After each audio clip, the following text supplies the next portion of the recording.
Ang Sulichung ay matatagpuan sa tabi ng Bijiangchung na nakatingin sa timog. Si Suli ay nagsilbi bilang isang maliit na opisyal ng isang bayan ng probinsya pagsuporta sa dokumentasyon, pagtanggap at pagpapadala ng mga dokumento. Sulichung ang office building kung saan sila nagtrabaho.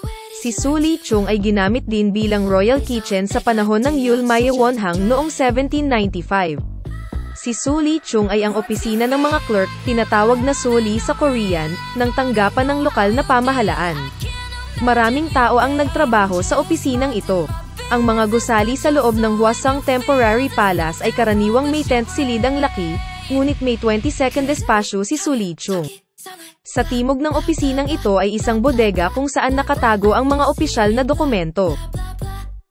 King Jongjo ng Joseon Dynasty sa Korea nagdisenyo at nagtayo ng Hwasong Hanggang Palace sa Suwon City para sa reformatibong politika.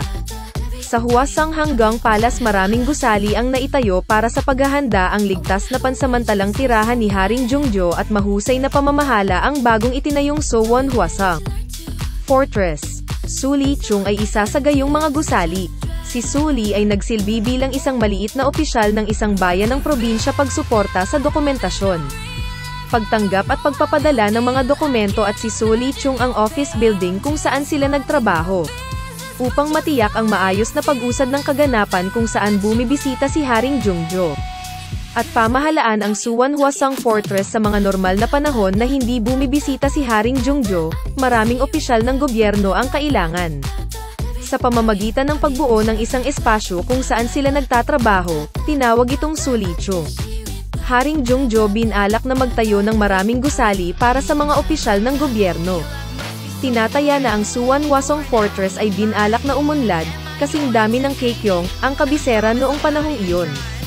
Kung ikukumpara sa Kaekyeong, ang kabisera ng Joseon Dynasty sa Korea, ang lungsod ng Suwon ay 7% lamang sa lahat ng aspeto noong panahong iyon. Sa lungsod ng Suwon, Haring Jongjo dapat manatili ng 10 araw bawat taon at tiyak na hindi ito komportable sa kanya. Dapat manatili si Haring Jongjo ng 10 araw bawat taon para makapunta sa puntod ng aking ama, Crown Prince Sadu. Para sa kaligtasan at kaginhawaan ni Haring Jongjo, isang bagong plano ng lungsod ang nabuo upang gawin itong isang maunlad na lungsod.